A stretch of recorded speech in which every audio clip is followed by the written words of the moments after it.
Bismillahirrahmanirrahim. Alhamdulillahilladzi 'allamani bi ulumil ulama'il muwahhidin wal muhaqqiqin wa arsyadani ila tariqi mustaqim. Wassalatu wassalamu ala sayyidil wujud wal arwah nabiyyina Muhammadin sallallahu alaihi wasallam alladzi jaa'a bisyari'ah wa tariqah wal haqiqah wal ma'rifah. Wa ala alihi wa sahbihi ajmain amma ba'du. Subhanaka la ilma lana illa ma 'allamtana innaka antal alimul hakim. La haula wala quwwata illa billahil aliyyil azim. Malam ini kita akan melanjutkan pembahasan terkait adab dzikir sesudah zikir ya. Jadi adab sesudah zikir. Sebagaimana dijelaskan pada sebelumnya bahwa adab zikir, ya, adab sesudah zikir, ya, itu ada 3. Yang pertama fa'awwaluha, yang pertama ayyaskuta ba'da sukunin wa takhassuin wa takhassuin, yaitu diam sejenak. Ya, setelah selesai zikir itu diam sejenak dan merasakan kekhusyuan. Ya, wa yahduru ma'al qabihi mutarakian, dan hatinya sedang merasakan kenikmatan rohani, ya. Mutarokian itu merasakan taroki, liwarid dzikri, karena memperoleh warid atau efek dari zikir. Jadi adab yang pertama adalah ayyaskuta, ya, diam sejenak, ya, setelah selesai melaksanakan prosesi zikir. Kemudian Imam Ghazali menambahkan, ya, artinya Syekh Abdul Wahab Asy'arani mengutip pendapatnya Imam Ghazali. Qala al-Imam Al-Ghazali, ya, qala berkata siapa Imam Al-Ghazali, wali hadis syaktati, dan karena diam ini adabun, yaitu ada adab. Jadi di dalam diam itu ternyata juga ada adabnya. Itu.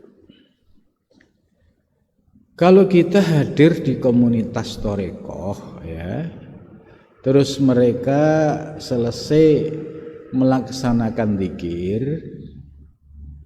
itu tidak langsung ujuk-ujuk selesai langsung cabut, ya, pergi, itu tidak, tapi diam sejenak, ya, merasakan, menikmati asar daripada zikir. Lah, menurut Imam Ghazali, diam sejenak sesudah zikir itu ahaduha, salah satunya istihdharul abdi, yaitu berusaha menghadirkan seorang hamba annallaha, bahwa Allah subhanahu wa ta'ala muttaliun alaihi.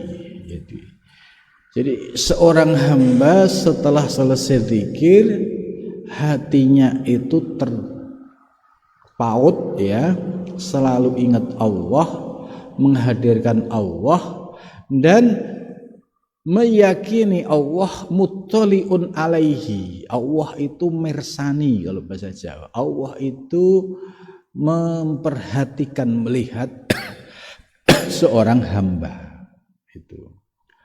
Wa annahu baina yadaillahi ta'ala, bahwa seorang yang zikir itu sedang berada di hadapan Allah subhanahu wa ta'ala.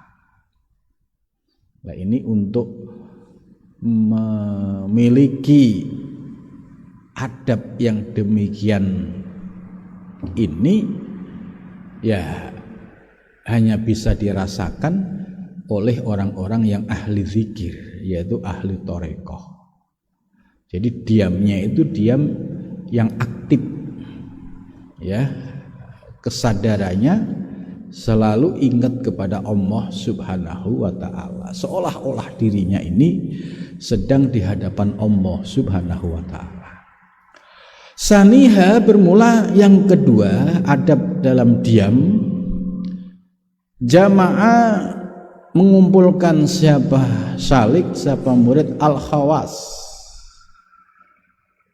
Al-khawas itu atau saniha bermula kedua, jam'ul khawas itu mengumpulkan, yaitu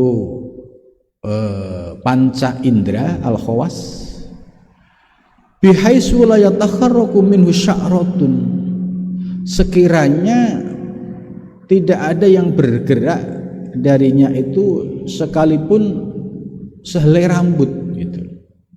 Saking kusuknya, ini menggambarkan saking kusuknya seorang yang habis zikir yang disertai dengan hudurullah, itu gerak-gerik seluruh anggota tubuhnya itu ya terkontrol dengan baik gitu.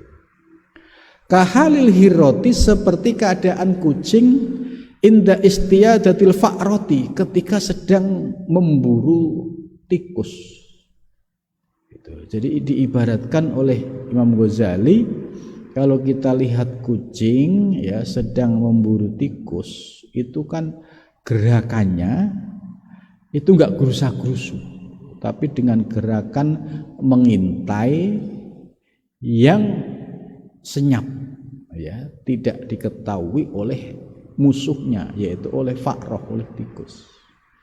Sekali dia gerak, ya pasti lawannya akan kabur gitu.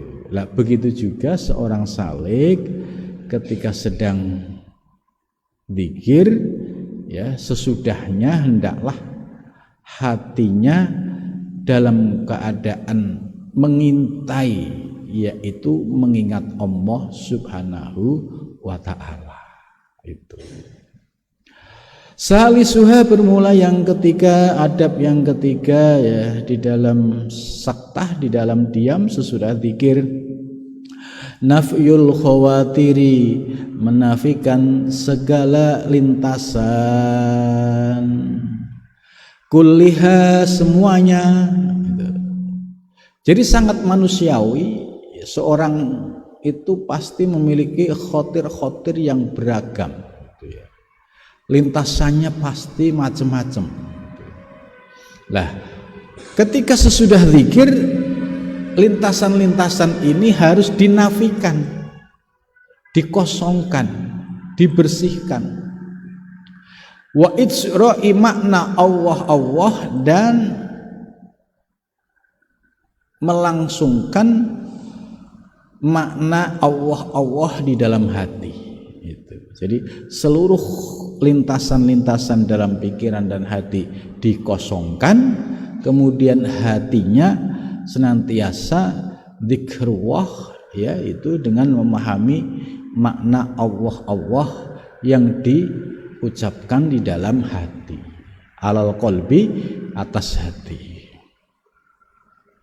Qala, berkata siapa Imam Ghazali, wa hadhil adabu, dan bermula adab ini, la yusmiru, tidak bisa berbuah, lidzakiri, bagi orang yang ahli zikir, al-muraqabah, yaitu muraqabah, illa biha, kecuali dengan muraqabah. Jadi adab yang telah dijelaskan oleh Imam Ghazali tadi, ya, zikirnya itu akan efektif, ya, bisa hudurullah, itu ya harus disertai dengan muraqabah. Lah, muraqabah itu apa? Muraqabah yaitu seseorang yang sedang duduk bersimpuh di hadapan Allah, kemudian hatinya selalu diawasi, tidak boleh meleng sedikit pun, tidak boleh kemudian berpaling sedikit pun dari Allah. Ini namanya muraqabah. Jadi hatinya selalu berusaha ingat dan selalu hatinya menghadap Allah Subhanahu wa ta'ala. Nah, itu 6 adab pada saat duduk diam sesudah zikir. Kemudian adab yang kedua dari 3 bagian, ya sesudah zikir, yang pertama tadi ayaskuta, hendaklah diam sejenak. Asani bermula adab yang kedua ayyadumma nafsahu, yaitu hendaklah mencela dirinya. Maksudnya godaan orang yang habis zikir itu, iblis masuk itu dengan memberikan bisikan-bisikan, biasanya itu ya bangga dengan ibadahnya, kemudian puas dengan ibadahnya, merasa dirinya paling dekat dengan Allah. Ini godaannya orang yang ahli zikir. Lah, kalau seorang ahli zikir sampai muncul kebanggaan, ya, kemudian akhirnya sombong, lah ini zikirnya kan tidak efektif untuk menundukkan yaitu keakuan di dalam dirinya. Sementara tujuan zikir itu untuk meruntuhkan keakuan seorang hamba. Karena itu ini mu'alif ya menambahkan sebagai adab yang kedua setelah zikir, hendaklah mencela diri sendiri, mencela kekurangan diri sendiri. Itu bisa jadi zikirnya ya nampak secara lesan zikir la ilaha illallah misalnya, tapi belum tentu hatinya juga ikut zikir, belum juga memahami makna-makna di balik la ilaha illallah. Maka dengan melihat kekurangan diri ini bisa muhasabah. Jadi jangan terlalu kepedean kalau habis zikir itu merasa paling dekat dengan Allah, merasa amalnya sudah diterima oleh Allah. Ini jangan, karena ini menjadi pintu masuk iblis untuk membisikkan yaitu riya, ujub dan takabur. Nah, kemudian mu'alif memberikan solusi, yaitu dengan memprotek, mencela diri kita sendiri, mencela kekurangan diri sendiri. Ya misalnya, ya Allah, sholatku ya belum bisa sepenuhnya khusyuk gitu, pikirannya masih ngalor ngidul gitu. Ya Allah, ya dalam zikirku belum sepenuhnya itu memahami makna dan hudurullah itu. Sehingga dengan muhasabah seperti ini tidak akan muncul penyakit riya, ujub dan takabur. Karena dengan apa yang kita lakukan ini belum tahu diterima oleh Allah atau tidak. Nah, kebanyakan orang ya misalnya ya tidak paham ilmunya, ya terus suatu saat dia ikut sholat malam ya, zikir, ya, terus besoknya muncul penyakit-penyakit batin dalam dirinya, riyaknya muncul, ujubnya muncul, takaburnya muncul. Itu. Nah, ini oleh Imam Syekh Abdullah Basya'roni diingatkan lebih baik mencari kekurangan dalam diri, mencela kekurangan diri supaya kita tidak merasa lebih baik dari yang lain. Ya, itu. Jadi ayyadumma nafsahu biqadri salasati anfasin, ya dengan perkiraan 3 kali napas atau 7 napas itu disadari betul sebagai kontrol untuk menjaga dari masuknya penyakit riya, ujub dan takabur, yaitu dengan cara mencari kekurangan diri sendiri, mencela diri sendiri. Jadi jangan sampai terlepas kemudian muncul ujub, muncul sombong, muncul merasa paling soleh. Ya, ini bahaya. Hatta yadural warid fi jami'il awalimihi fatanawwara basyiratuhu. Sampai akhirnya karena dia sudah bisa menafikan keakuan, menafikan keegoan, meruntuhkan semua yang menjadi penyebab runtuhnya amal, gitu. Sampai akhirnya Allah memberikan warid pada orang tersebut, yaitu anugerah ruhani. Ya, fatanawwara basiratuhu, kalau kita sudah bisa memprotek diri tadi dengan cara melihat kekurangan diri, terus dia istiqomah konsisten, maka potensi untuk memperoleh anugerah anwarul ilahiyah itu sangat mungkin terjadi. Fatanawwara basiratuhu, maka bercahayalah mata hatinya. Wataqta'u, dan terputus anhu darinya khawatir nafsi, ya, terputus dari seluruh lintasan-lintasan nafsu, wasyaitoni, dan setan. Ya. Watakshifu anhul hijab, dan tersingkap darinya yaitu hijab. Wahada, dan bermula ini kal mazma ala wujubihi indahum. Ini sebagaimana yang dilakukan, diamalkan para sufi-sufi terdahulu. Ya, jadi ini penting. Duma ini jarang orang yang ngajari seperti ini, jarang. Biasanya itu ya habis dzikir, misalkan habis qiyamul dzikir, tidak ada kontrol ke dalam diri, akhirnya penyakit riya masih tumbuh subur, ujubnya tambah gede, kibirnya tambah gede. Lah ini buat apa kalau Anda sholat malam, dzikir, tapi tidak bisa menetralisir atau tidak bisa menundukkan nafsu-nafsu yang tercela.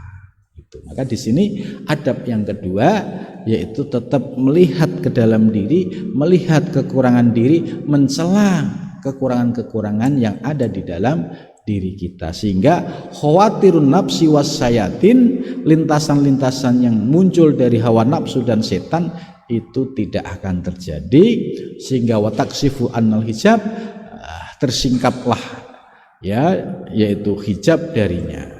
Itu, ya, ini ya satu kalimat yang menurut saya kunci, ya, kunci seorang salik supaya amal ibadahnya itu tidak rontok, ya, karena dijaga dengan adab yang kedua ini.